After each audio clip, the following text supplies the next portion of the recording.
certo? Normalmente eram duas, mas como vocês também estão nessa fase avançada de estudos, eu também não quero chegar e ficar comendo o tempo de vocês, porque vocês sentem confiança também estudando o que vocês estão fazendo. Tá? Então o que eu vou fazer aqui, coloquei várias coisas aqui que podem servir para a prova, podem. Tá? Mas o que eu coloquei aqui foi guiado nos livros, não é verdade absoluta. Tá? Quem pegou as apresentações que eu fiz nos outros anos, tem alguns conceitos. O Hobbes falava que o homem era o lobo do homem, mas para esse autor ele já não comenta mais isso. Tá? Então tem essas diferenças, pequenas diferenças. Tá? Isso deu um pouco de trabalho porque eu tive que ir lá fazer uma busca.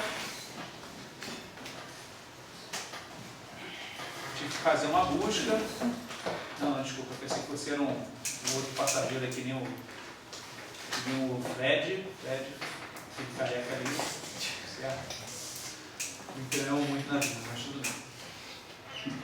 Tá, mas fiquem com isso. Então, aqui é para abrir a mente de vocês, não é definitivo.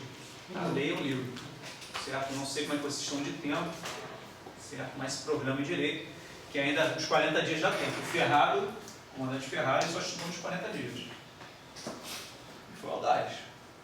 Estudou nos 40 dias. Tá? Eu dei uma desconfigurada aí pequena aí que eu fiz no PowerPoint da Microsoft, veio aqui para esse BR Office, né? Mas acho que ainda está legítimo.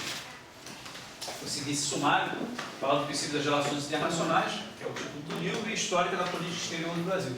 As perguntas podem ser feitas durante a aula. São 108 slides.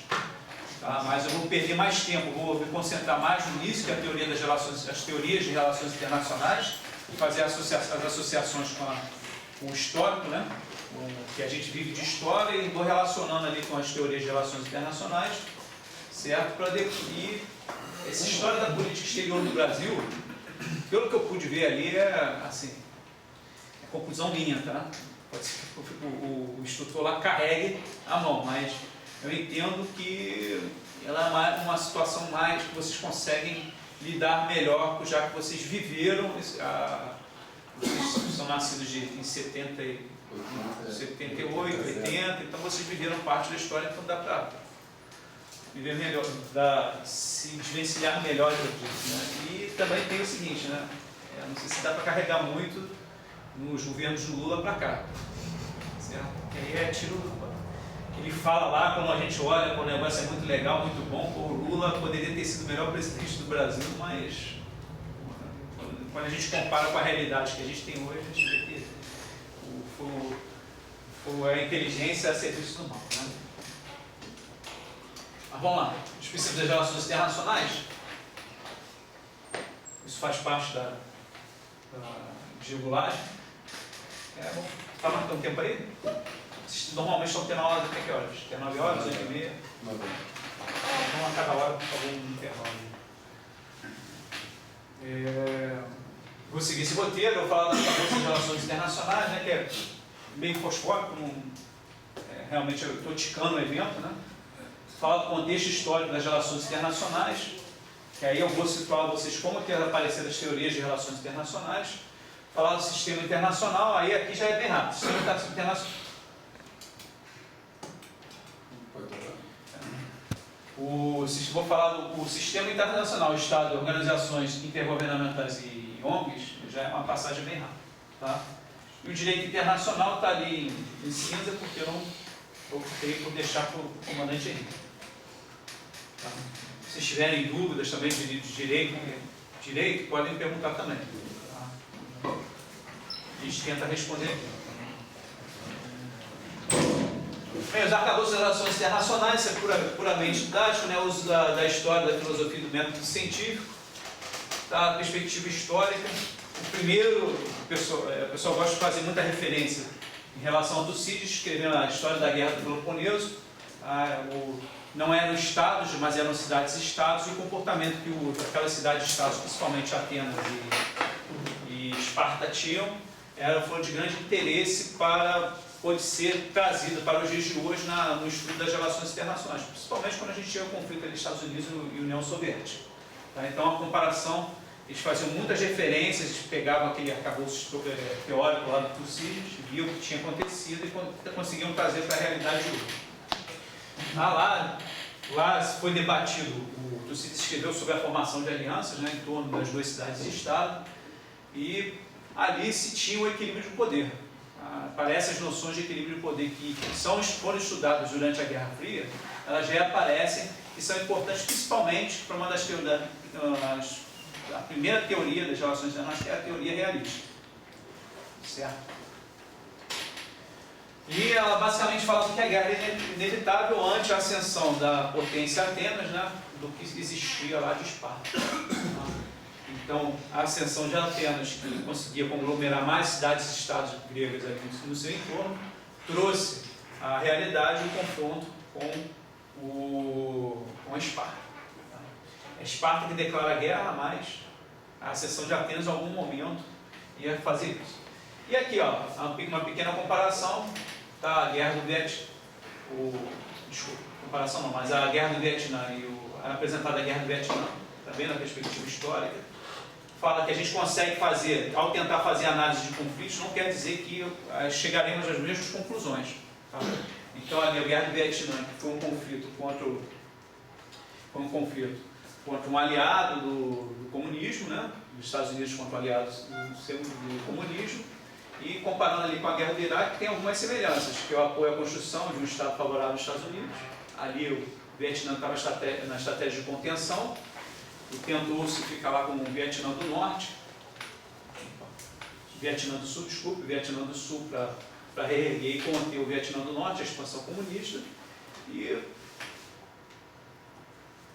enfim, teve os atoleiros, né, que era a vietnamização e a iraquização. O Iraque, os Estados Unidos ainda tem, até hoje, mantém assessores militares lá, e as diferenças que é a guerra ao comunismo, que aí era a guerra ao comunismo, foi de estratégia de contenção, e na guerra do Iraque, que era a guerra ao ditador.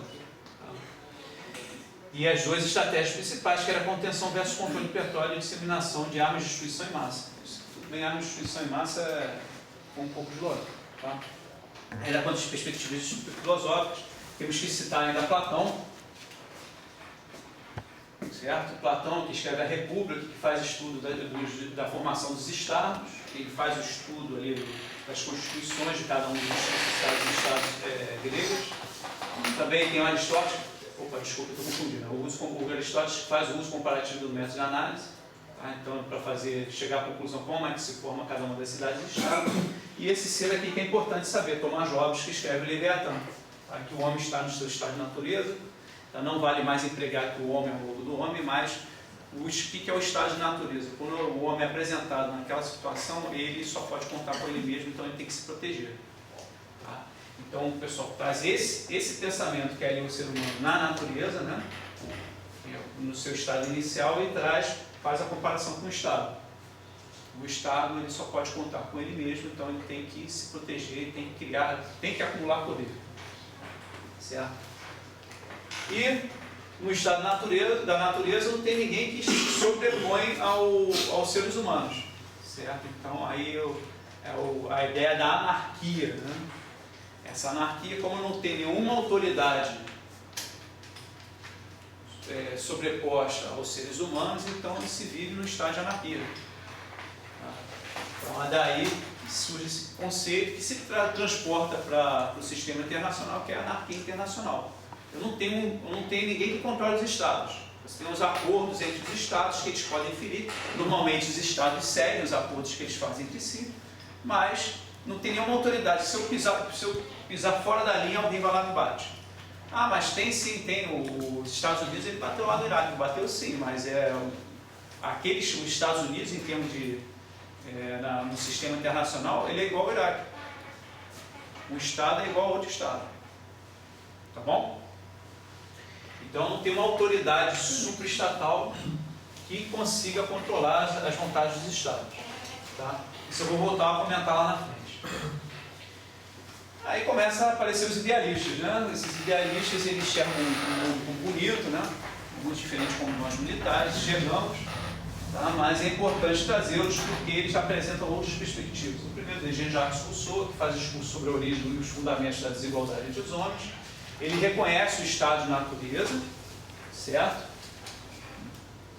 Fala que o homem é egocêntrico, mas que e trabalha na sua autopreservação, mas que com a criação de comunidades, onde eles cooperam, eles podem evoluir como uma comunidade só. Tá? Então há uma vontade geral que se sobrepõe à vontade daqueles humanos, então aquele homem ele serve um pouco da sua autoridade, da sua independência, né, para aquela coletividade, e você tem não é falado em nenhum momento do livro, mas aqui tem o tal do pacto social, que é o ser eu abro mão um pouco da minha liberdade para que alguém me controle em prol de um bem comum. Tá? Então, essa vontade geral é importante. Certo?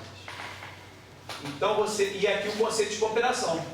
Tá? Agora, dentro aqui na perspectiva do Estado, é dirigir as forças do Estado conforme o propósito para o qual foi instituído, o bem comum. Certo? Então, ele traz aquele estado de natureza lá do homem e compara a situação dos Estados. Né? Mas é isso mesmo. Immanuel Kant, ele também está dentro da... Ele é uma evolução em relação ao... Ele é uma evolução em relação a Jean-Jacques Rousseau. Ideia para uma história universal e a paz perpétua. A seu ver, o homem, embora reconhecidamente egoísta, pode aprender novas modalidades de cosmopolitismo e universalismo. E ele cria a ideia de federação dos Estados para a conquista e manutenção da paz. Então, os Estados começam a se relacionar com uma confederação. Lembrando que hoje, por exemplo, nós vivemos numa federação, né?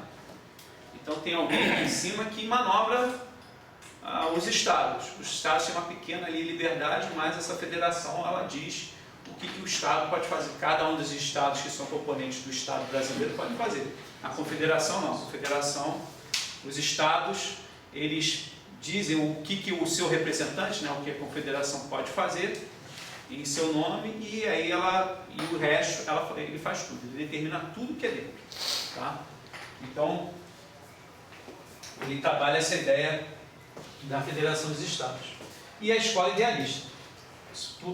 Tanto o Immanuel Kant quanto o Rousseau fazem parte da escola idealista. O behaviorismo não é nome de pessoa, tá?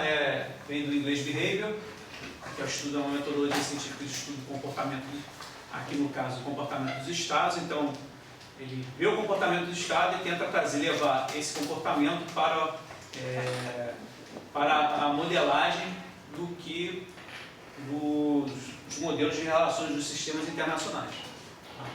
Então, ele estuda anteriormente o que aconteceu, como é que os Estados se comportaram, como se fossem pessoas, né? Como se fossem seres humanos, e trazem para a realidade, trazem para o presente, fazendo aqueles modelos para tentar prever o comportamento dos Estados.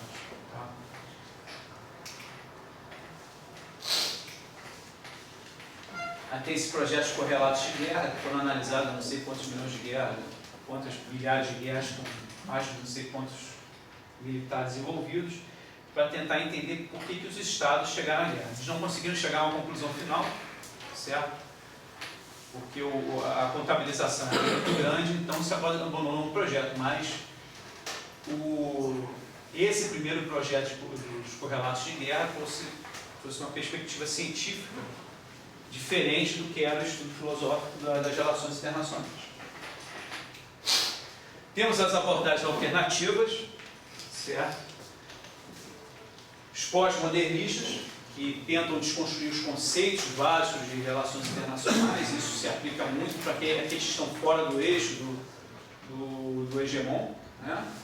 Que você tem o pessoal do norte, eles raciocinam relações internacionais.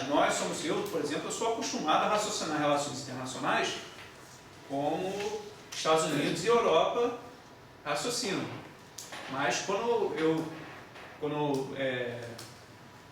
encaro a nossa realidade, eu vejo que a minha perspectiva ignora uma série de problemáticas que isso causa. Mas, por exemplo, eu ignoro a noção de soberania que é nos dada, ignora a noção de soberania, que ela é mutável. A soberania ela pode mudar com o tempo, de acordo com o interesse do Senhor do Norte. Tá? Ele vai falar alguma coisa lá, vai dizer, não, a soberania agora, você soberania, eu posso fazer tudo dentro do meu território nacional, mas se você tiver ferindo os direitos humanos, eu posso atacá-lo. Certo? Então tem essa mudança, essas mudanças de paradigma. Então, quando eu olho da minha perspectiva, eu vejo que as relações internacionais, elas servem, na verdade, de ferramenta, ela pode servir de ferramenta para se impor em relação àqueles menos poderosos. Tá?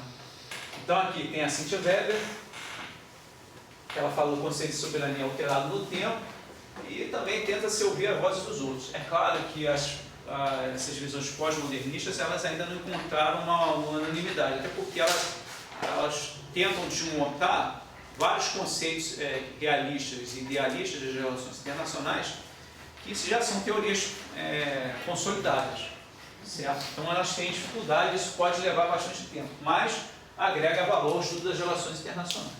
Tá? Passando agora ao histórico das relações internacionais, tá? Nós podemos dizer que as relações internacionais são hoje, elas são a partir desse grande evento aqui, que foi a Guerra dos 30 Anos e os Tratados de Westfália, de 1648. É ali que se dá o nascimento do Estado moderno. Nesse período, só para tentar situar, a Europa era dividida em vários territórios que tinham grande influência da Igreja, tá? E tinham os movimentos protestantes, certo? E nesse período, foram ocorrendo diversas guerras, até com um fundamento religioso, tá? Que eram protestantes lutando contra católicos. Então a Igreja ia lá, além do Estado, né? Não era o Estado moderno, mas um Estado lutando contra o outro, tá? Ainda tinha influência da Igreja querendo colocar dentro daquele território determinada religião que é diferente daquela que existia até lá. Então, muito provavelmente a Igreja Católica ia lá, tentava impor para aquela região o catolicismo, certo? E isso a gente enxerga, como é que pode isso? Como se fosse, sei lá, nós queremos impor a Israel a religião católica, ou a religião cristã, mas a grande maioria lá é judia. Isso era normal até 1648, tá? Isso gerava guerra. Então, com as mortes que ocorreram, a devastação da Europa Central que ocorreu naquele período, então os estados começaram a fazer diversos acordos que foram ratificados na cidade de Westfália, que previam que, basicamente, o Estado é soberano em seu território. Isso é o principal conceito. Então, o Estado é soberano em seu território. Só ele manda dentro do seu território. Só ele usa a força dentro do seu território. Ah, mas um Estado pode ir contra o outro? Sim, a guerra é um Estado, vamos dizer, vou pegar aqui um termo, um Estado de exceção. Mas, no normal, eu não posso chegar e interferir nas ações do Estado. Eu posso fazer pressão, tudo, mas se o Estado lá quiser, sinto muito para você, mas eu tomei essa decisão e vai ser desse jeito. Tá? É claro que com o mundo globalizado, você já aparecem outros grupos de pressão. Você deve ter estudado. Não vai nem entrar aqui, mas existem outros grupos de pressão, opinião pública, que podem, que hoje tem mais voz e interferem com a soberania dos Estados. Mas naquela época, o que o rei mandasse ali tinha que ser executado. Tá? Então, a noção de integridade territorial, tá?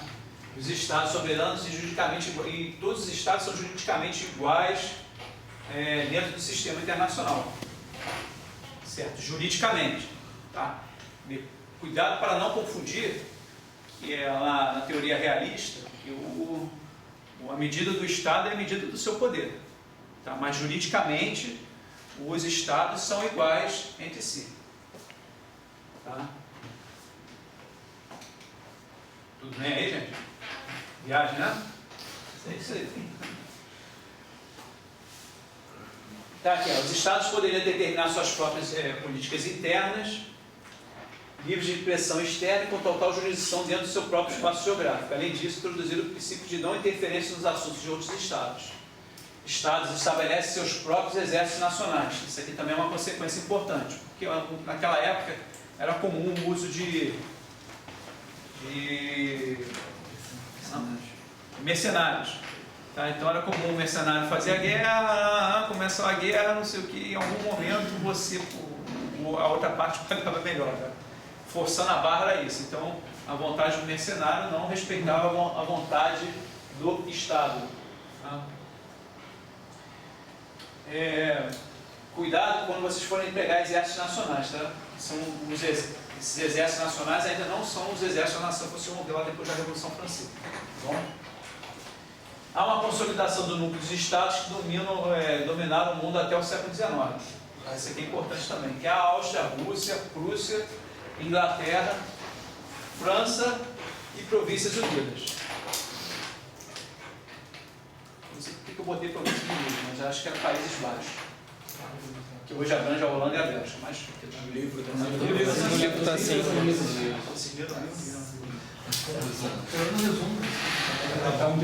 Está no livro. E é nesse período também que tem uma emergência do sistema econômico capitalista. A Adam Smith ainda não tinha escrito lá a riqueza das nações, mas aparece ali esse sistema.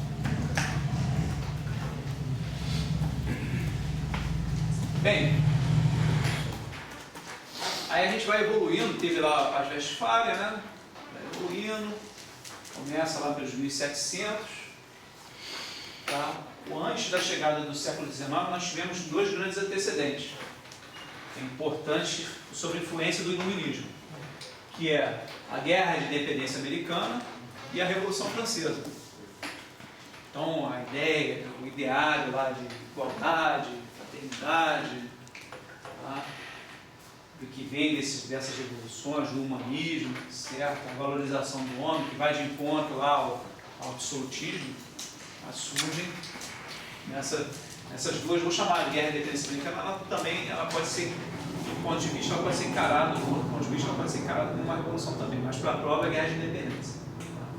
Aqui eu tenho a transformação dos estados. Os estados antes absolutistas, agora o poder cria-se a ideia de que o poder vem do povo. Certo? Isso, anti-ideário e iluminista, tá? Se confronta com a Europa como um todo. Com exceção da França, todos os outros países são monarquias, vou dizer, plenamente absolutistas, certo? Mas porque a Inglaterra lá já tinha a Carta Magna, que limitava os poderes dos reis, tá? Mas tem a ideia que o monarca é que manobra tudo, certo? E também tem esse ideário, ainda precedendo esse século XIX, do Locke, né, que o poder político está na mão do povo, já falei, e é a ideia de legitimidade. Então o governo ele tem que ser legítimo. Guarda essa ideia. Westfália fala de Estado, território e soberania. Certo? Aí que o Locke coloca depois legitimidade. Tá? Esse legitimidade, depois quando vocês vão ver a Constituição do Estado hoje, que nós entendemos, o governo tem que ser legítimo e reconhecido por um povo que habita aquele território. Tá? Então, são várias ligações, conexões que vocês conseguem fazer. E aparece a ideia de nacionalismo. A nação, certo?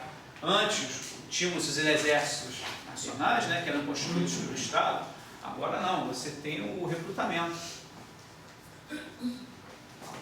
Então você forma o Estado das massas da população.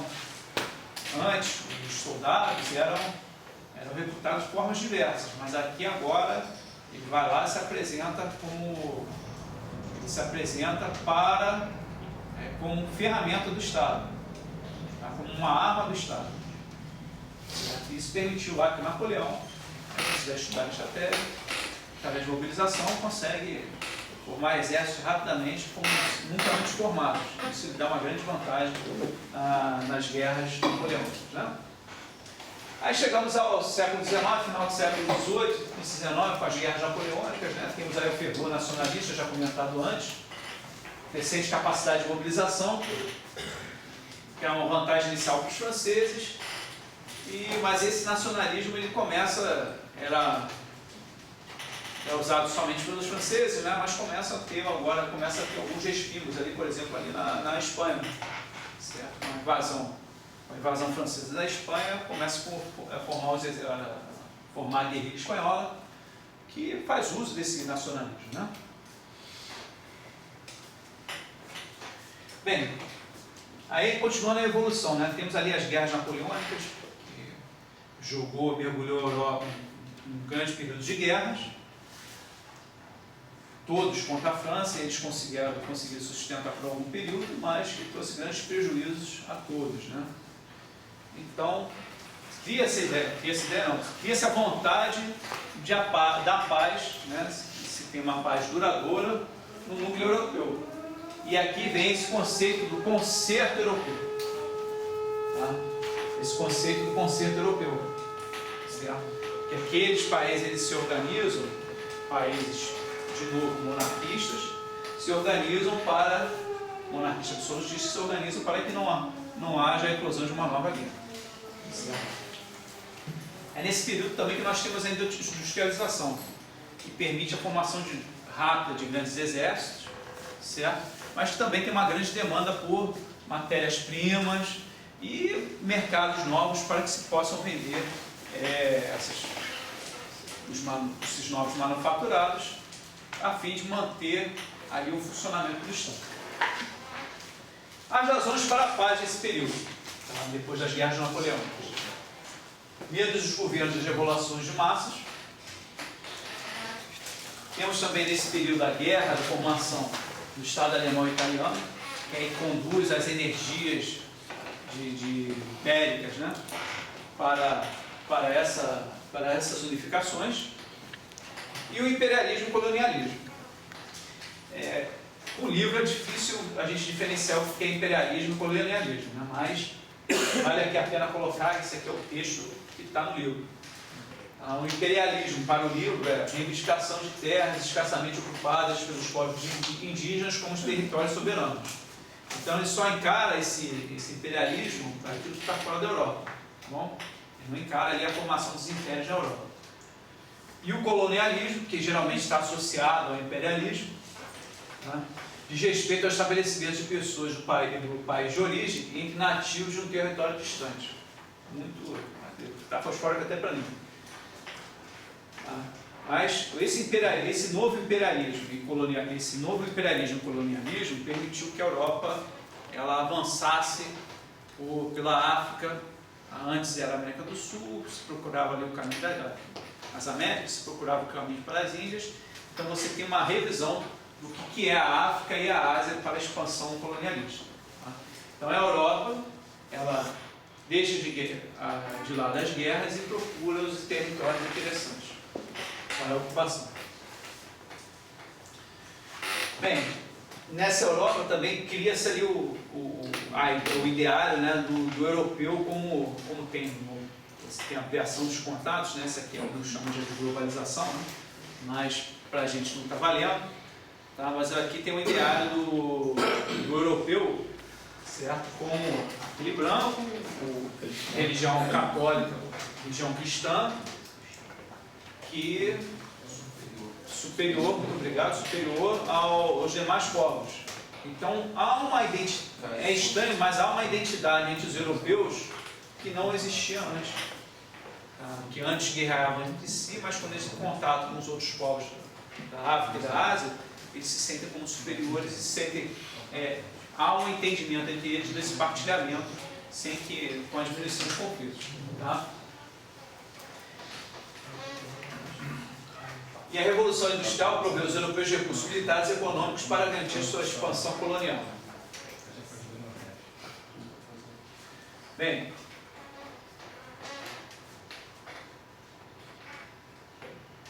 temos que lembrar que em 1885, nesse período, né, teve a unificação da Alemanha, né, que era uma potência emergente, que procurava se firmar, queria o seu espaço no mundo. Né? Então, ali dentro do concerto europeu, ela tentava se impor, certo? E chamou para si, né, esse Congresso de Berlim, que determinava a partilha dos territórios a serem colonizados. Embora não plenamente satisfeita, se demonstra a força que a Alemanha tinha na época. Tá? Então, foi lá a partilha feita pelos principais, aqueles estados que nós tínhamos comentado, a Inglaterra, ainda naquela época, Inglaterra, França, Prússia, que se transformou em Alemanha, Áustria, o Império Austro-Húngaro, eles foram lá partilhar o mundo entre eles. E era assim mesmo. Não satisfez plenamente os anseios dos alemães, embora tenha servido como válvula de escape para a sua crescente ambição territorial, sem ameaçar o equilíbrio de poder. Então é como se eu tivesse exportado as guerras. E já no fim do século, se enxerga um custo crescente, aí tem a evolução, expandir, né? Mas aí a gente tem a percepção, começa a ter percepção para controlar o mundo é difícil. Certo? Então tem um custo cada vez maior, e tem aí a Segunda Guerra dos Boers, que era para sair, sei lá, por 5 milhões de libras, acabou saindo por um preço 5 a 6 vezes maior do que previsto. Então manter o mundo é caro. Certo? E aqui é algo interessante, né, que aconteceu as armas para os Boers, que eram da África do Sul, foram os alemães, para combater os ingleses. Então, até ali tinha essa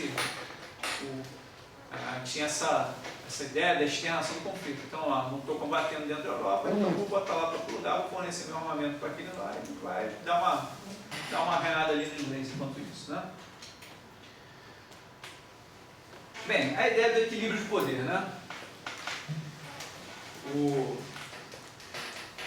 Em inglês é power balance. Né? Então, que a ideia do power balance é o seguinte, né? Que é o equilíbrio de poder parece que um vai ficar igualzinho ao outro. Na verdade, a ideia do power balance é só uma formação de lados, né? Então, e alguém ali vai ficar com uma ação pendular de um lado para o outro, certo? Ora eu vou me aliar com o francês, mas ora eu vou me aliar com o russo, para poder contrabalançar as forças. Tá? Esse papel era principalmente exercido pela Grã-Bretanha. Fazia o quê? De forma a evitar um poder preponderante sobre os demais, ela buscava essa política do equilíbrio de poder. Tá? Qual é a ideia então? Evitar a formação de Estados com poder hegemônico, agrupamento de Estados em torno de interesse para contrabalançar os poderes dos outros, normalmente exercido pelos britânicos em função equilibrada. Tá? São aqui os casos: independência dos gregos em relação aos turcos, independência dos belgas em relação aos Países Baixos. E aqui, a favor dos turcos, aqui, pô, o inglês, o britânico, ele estava...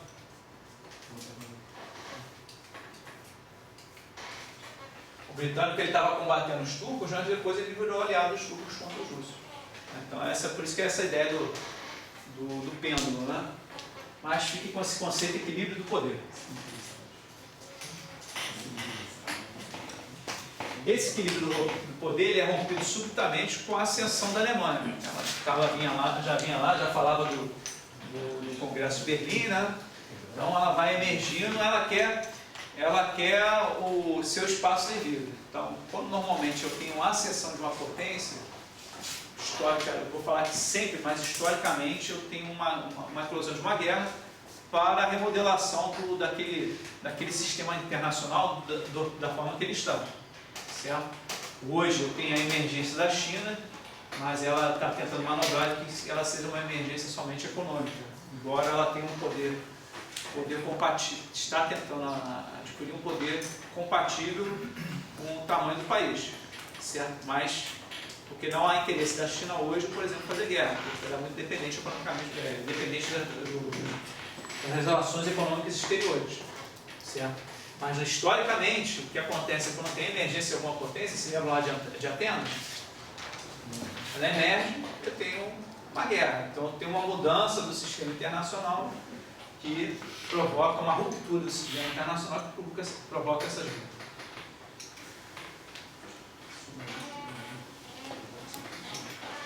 Tá. Então essa ruptura, como é que ela se deu? É a ascensão do poder germânico, né? A Grã-Bretanha abandonando o papel de fiel da balança, então para ser o fiel da balança também tem um custo. Já não conseguia, a Grã-Bretanha já não conseguia mais bancar. Tá? E aqui tem um fato interessante que a Grã-Bretanha, que aí isso é uma mudança de paradigma, que a Grã-Bretanha ela se alia ao Japão, que é um país asiático, tá? Um país asiático contra os russos, na China. Então se tinha aquele conceito do europeu, nós somos todos europeus, então nós vamos ficar juntos, né? Mas não, então agora eu tenho um cara que é de fora do Japão, a Grã-Bretanha foi lá e se uniu a eles. E nessa aproximação da Primeira Guerra Mundial tem aqui a formação de alianças nesse período, né? E essas alianças foram cumpridas na marca. Tá?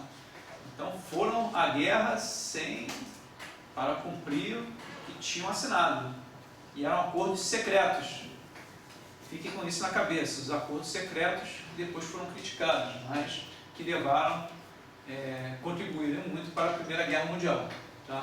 Então, principalmente isso aqui, a ascensão do poder germânico, a Alemanha, e a política de formação de alianças. Tá bom? Aí eclode a Primeira Guerra Mundial. Vou descrever aqui a Primeira Guerra Mundial, certo? Mas as consequências os Estados Unidos se confirmam como uma potência, uma grande potência. Ela chegou ao final do conflito, mas o conflito não foi em seu território. Então ela assume, ela se vê ali naquela situação de não, eu sou grande e vou ser grande. Embora ainda na Segunda Guerra Mundial ainda não tenha assumido suas responsabilidades como grande potência, porque ela entra tardiamente também na Segunda Guerra Mundial. Bem, é nesse período também da Primeira Guerra Mundial que tenho questionado o governo russo, tá? Que dá início à Revolução Bolchevique, não tem Revolução Russa, mas é a Revolução Bolchevique, tá? Que aí tem a formação da União Soviética. E o fim dos impérios na Europa. Tá? O livro não é claro quando cita, mas é o fim do Império Austro-Húngaro e o do Turco-Otomano. Porque a Turquia a gente fica com dúvida se fica na Europa. Mas são esses dois grandes impérios que têm fim. Se acabam. Então, uma das grandes consequências é você ter um esfacelamento desses territórios ali na Europa que depois vão levar à formação de diversos Estados-nação não consolidados até a Segunda Guerra Mundial, mas depois da Segunda Guerra Mundial vão tocar várias revoluções. É também com a Primeira Guerra Mundial que eu tenho ali o Tratado de Versalhes, né? Que assinou o Tratado de Versalhes, que foi o acordo de paz, né? Então a Alemanha estava numa situação ela foi a grande criminosa da guerra, foi entubada, devidamente entubada, não escrevo entubada na prova, certo?